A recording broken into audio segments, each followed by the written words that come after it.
Am I the a-hole for kicking my ex out of my house right before Christmas and suing her? My ex and I divorced about 15 years ago, and we have shared custody of our daughter. In the divorce, she wanted a house, but I fought hard against it because it's been my family home for 3 generations before I inherited it. In the end, we came to a compromise that was signed off by the judge.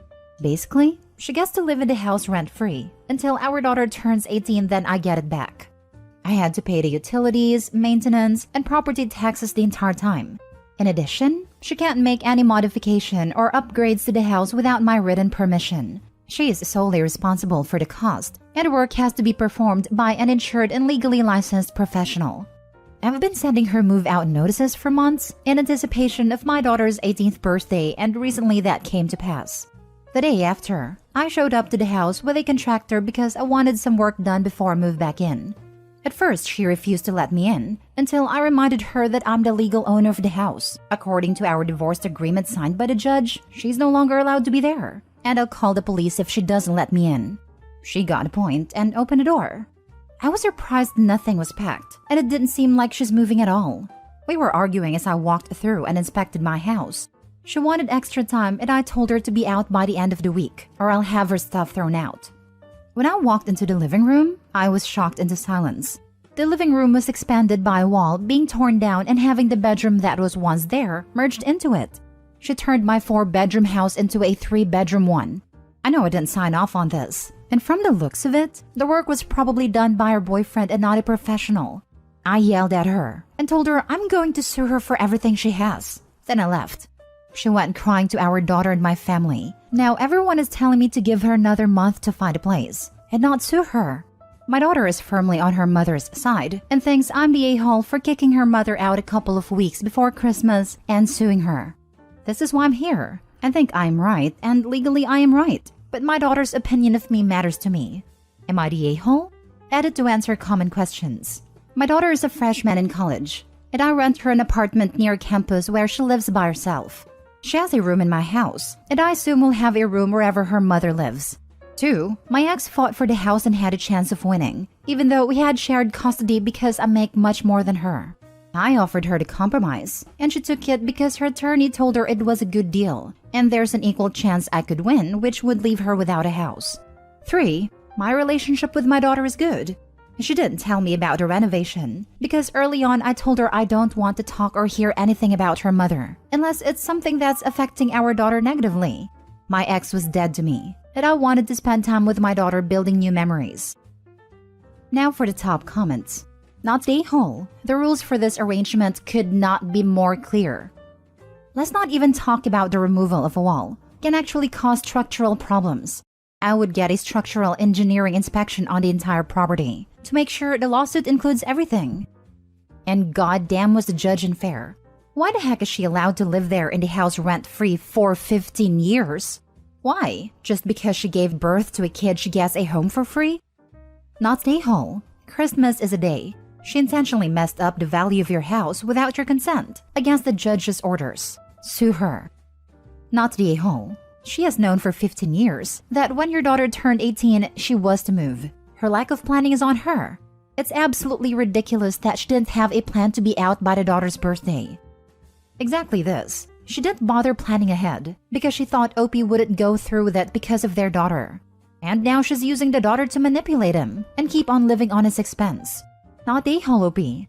You should talk to your daughter and explain your side of things, especially if your ex has been filling her head with lies or has been putting her against you. Because why would she hide or not mention the renovations otherwise?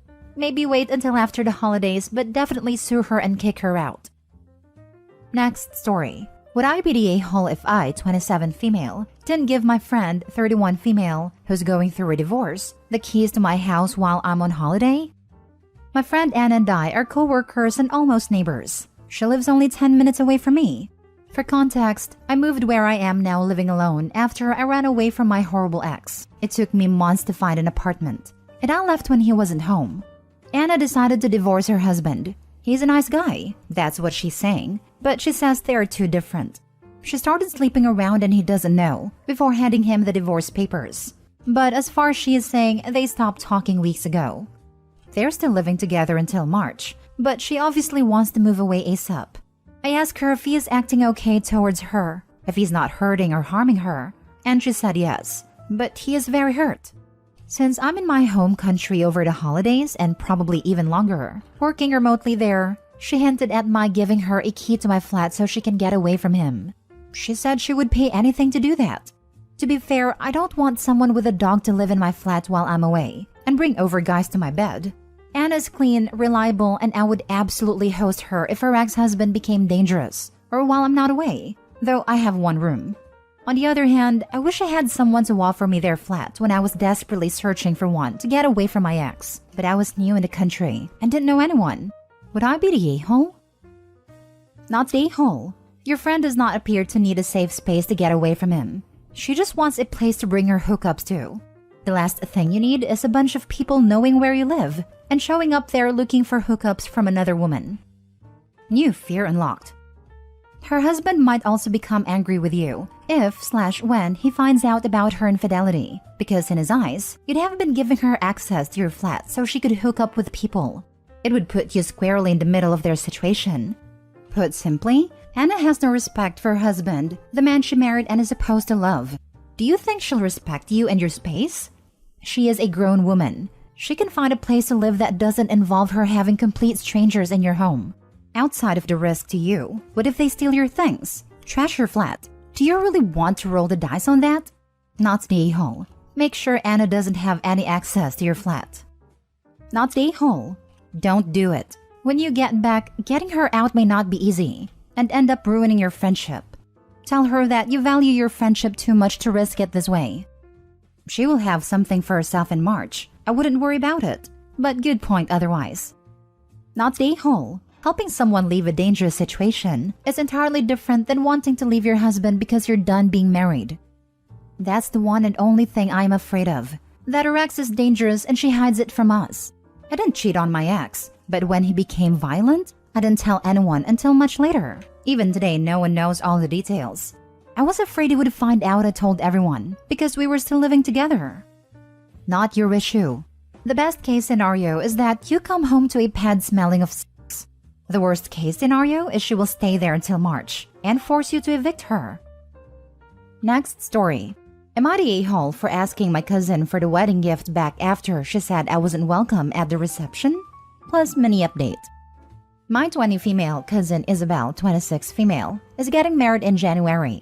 I chose a set of Royal Albert plates from the gift registry, and they've already been delivered.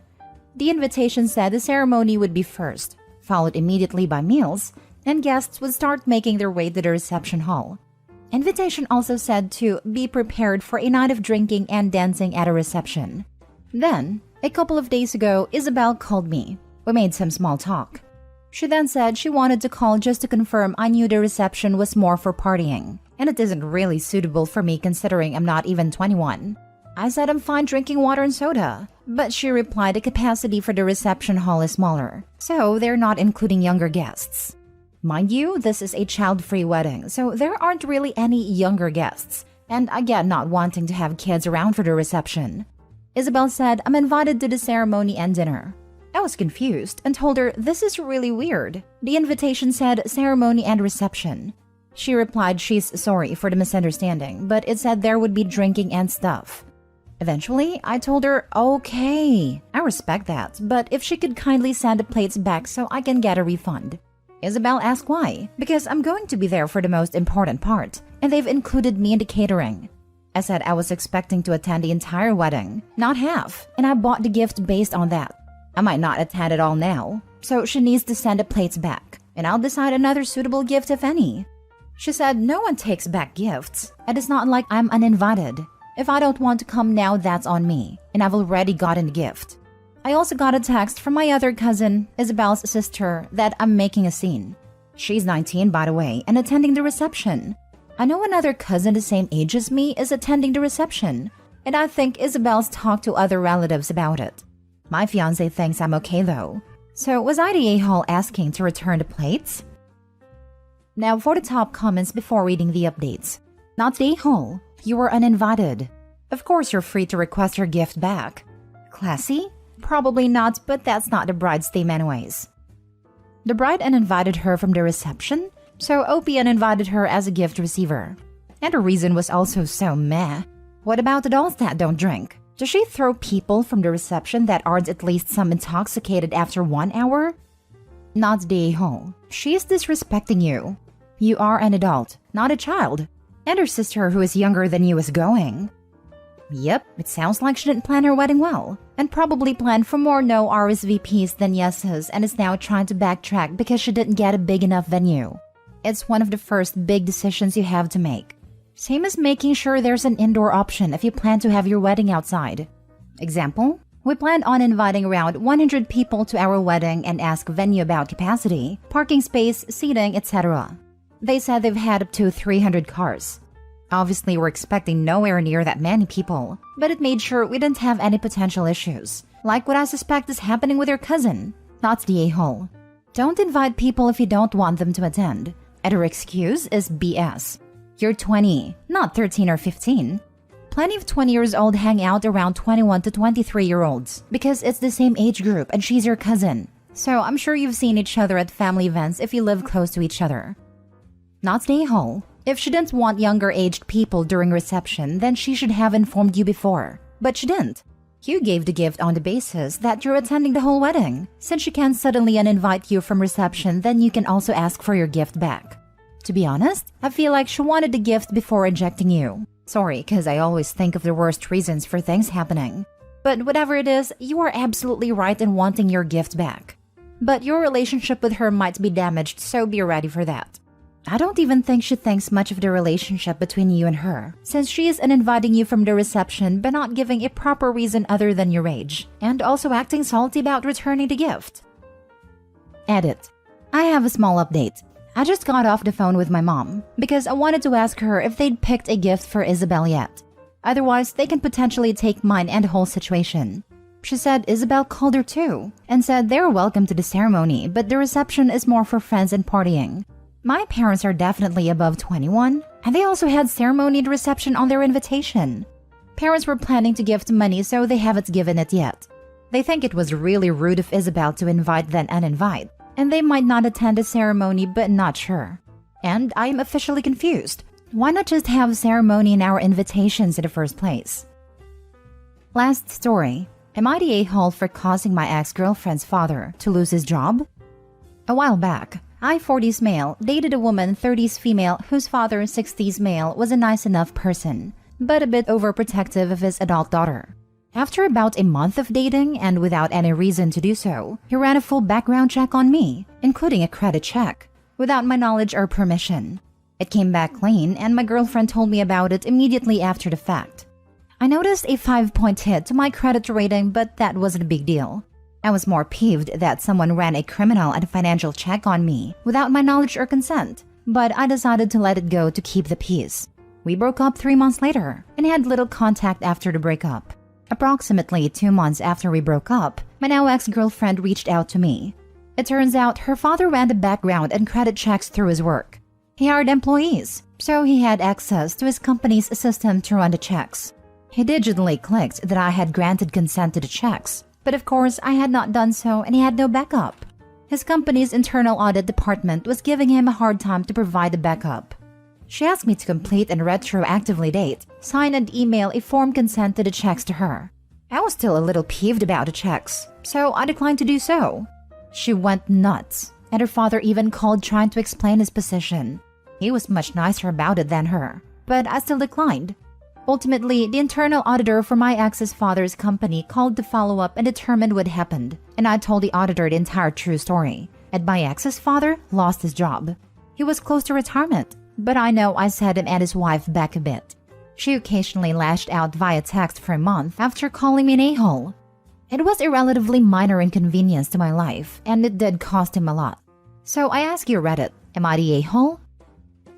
Not the a-hole. He misused his position and got himself fired. Yeah, this is a huge breach of ethics and a massive liability issue for his company. Hope he may have been nice enough to just tell the internal auditors the truth, but he would have been well within his rights to pursue legal action over this. He deserved to be fired for violating people's privacy just because he felt like it.